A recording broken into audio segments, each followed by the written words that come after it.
Can you confirm, Tom, when it started?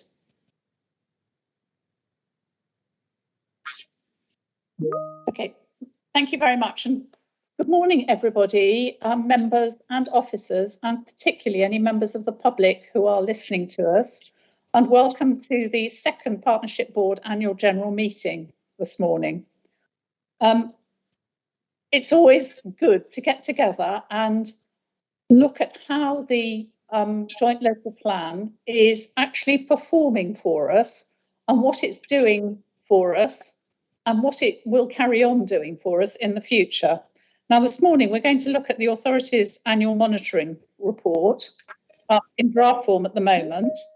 That will be presented by the joint local plan team, and then there'll be an opportunity for discussion and questions. But we want to end that promptly at 11:45 so that we can move on to the climate emergency planning policy and guidance, which again will be presented by the team. But I guess that this is what's going to have the most interest for members, because this really is quite an innovative thing that we're trying to do. And officers will be explaining to you how far they think we can go. And we are pushing the envelope really as far as we dare. So it'll be quite an exciting presentation. Anyway, I'm going to hand over to Jo Lee now, who heads up the joint local plan team for the monitoring report. Over to you, Jo. Thank you, Judy, and thank you, everyone. I'm really pleased to be here again this year with you all. I think Joe Perry is going to share the screen with the presentation, and we're going to take you through some of the key points. We're not going to go through it all. I would like to just say initially thank you to all those involved in making this a digital tool and moving it to a data format. It's been a huge effort. So particularly a thanks go to Tim and Phil in the city planning team, and Ed Mannings, who joined the team, our joint local plan team in the summer, who's been working really hard on this. I'm going to hand over to Ed in a minute to start setting out, what it is and what we're doing. But it is worth just pointing out that we are still double checking it, and we're going to be making changes to ensure that it's correct as soon as it's published, hopefully after this meeting, once we've got your agreement to it. We are also aiming to evolve it further and ensure everything is now published, is available as a web-based tool rather than a document. So we're going to give you some highlights today, and over to you, Ed. Thank you, Jo. So I'll just take you through some of the headlines. So just the Authority Monitoring Report, sometimes called the AMR, provides an annual update on the performance of the strategic policies of the joint local plan to date. So this year, the AMR represents the second year of full monitoring of the plan and covers the period of the 1st of April 2020 to the 31st of March 2021. I'd note that the 31st of March is the cut-off date for the year's reporting, so data after that will be recorded in next year's report. As you can see on the screen, the changes to this year's format have focused on usability, so prioritising the use of simple graphics and explanations, providing access to an interactive web app to provide an overview of progress on our land use allocations, and a new dashboard feature to provide an overview of our performance measures in a single location. Next slide, please, Jo. So there are 28 measures covered within the report. For the purpose today, we'll just discuss 3 headline areas. So next slide, please, Jo. So firstly, the measures with the most potential to be impacted by COVID, where there is up-to-date information. So for this reason, we haven't included visitor spend because the latest statistics are still pre-COVID. But we will cover the impact on travel, the impact on construction, and the impact on retail vacancies. Next slide, please, Jo. And Jo Lee will also take us through an update on the delivery of homes according to our spatial strategy, including the delivery of affordable homes and the future supply of land for new homes. Next slide, Jo. We'll also consider statistics regarding our carbon emissions when considered against the joint local plan target of halving our annual emissions per capita by 2034. So next slide. So to start off with travel, the impact of our indirect impacts, I should say, of travel associated with COVID-19 have been well documented in the media. Joint local plan seeks to promote rail travel as a sustainable mode of transport with the number of passengers at stations using an indicator as success. It is clear that passenger numbers in the monitoring year have been impacted by the pandemic with reduced services, lockdowns and increased patterns of working from home. The reduction of rail passengers of 71% across all of the authority area is lower than the national average reduction, which was at 76% across the country. We monitor the number of passengers by ferry to support our understanding of Plymouth's strategic connectivity. Similarly, the impact on ferry travel has been impacted, with international services halting during the pandemic. Next slide, please, Joe. In terms of construction, despite the impacts of COVID-19 to date, we're generally on target to meet our identified policy requirements. There is some uncertainty in certain areas of the built environment where there have been large changes to consumer behaviour and therefore impact on markets for different types of floor space, which will need to be monitored as we continue to emerge from the pandemic.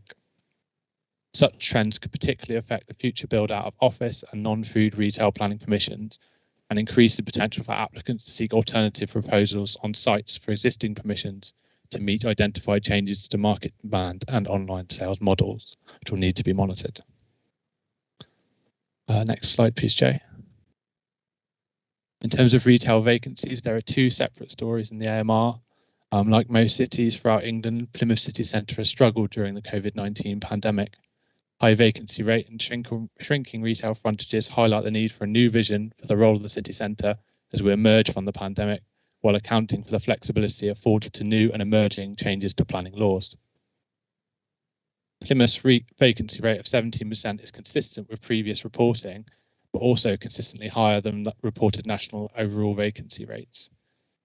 In terms of our main towns, which traditionally have a more local catchment area, have shown a strong level of resilience during the pandemic, with only marginal increases to vacancy rates in Kingsbridge, Tavistock and Dartmouth on pre-pandemic levels. The next slide, please, Joe. So just to highlight some of the challenges and what a lot of work, the focus of a lot of work going forward is, it's within a new context. So the way we consider employment uses and retail uses has changed this year with changes to planning law. So this funky diagram hopefully will help explain it. But while intensive industrial and storage and distribution uses remain separate employment entities, former B1 employment use classes, which are office, light industrial and research development, are all part of a far broader use class together with retail and other uses. These uses no longer require planning permission to change between uses within the same category, Class E.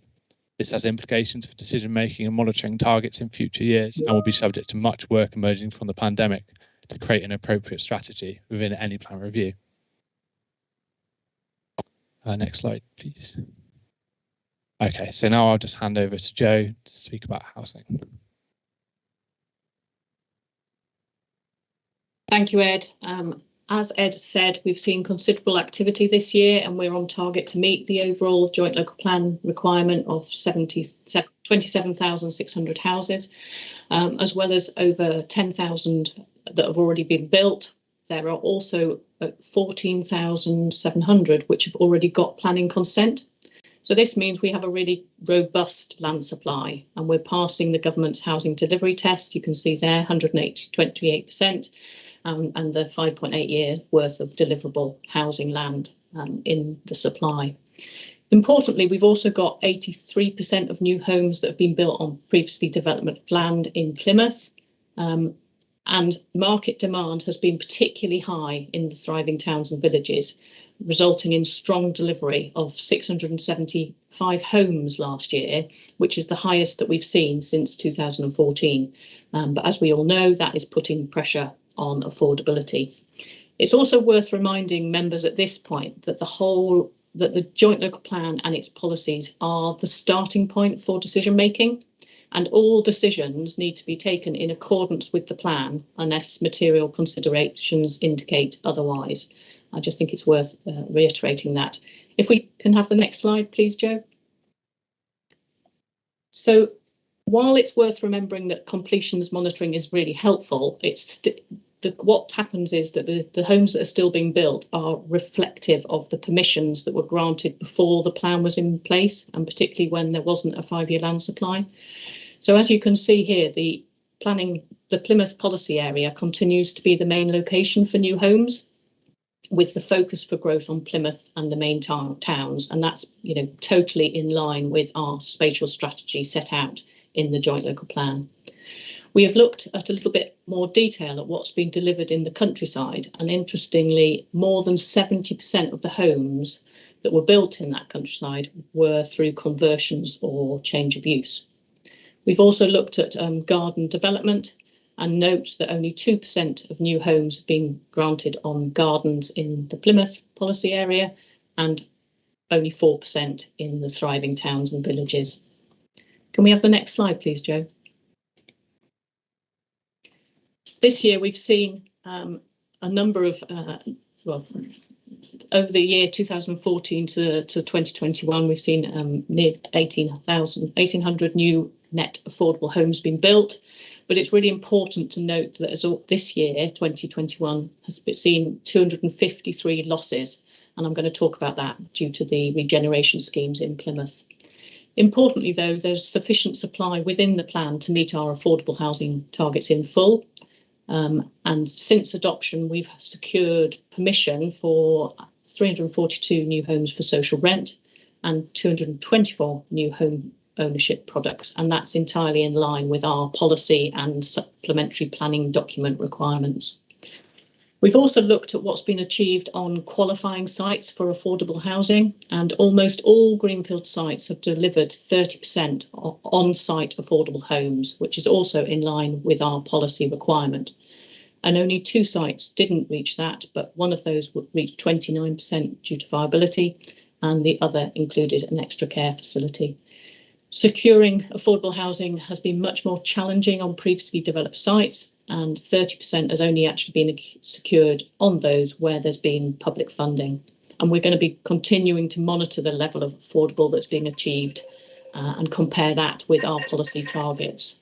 You can see some of the photos there give a bit of an example of some of the really good schemes that we've had in Elmhurst Court, Dartington, the Stepping Stone Apartments.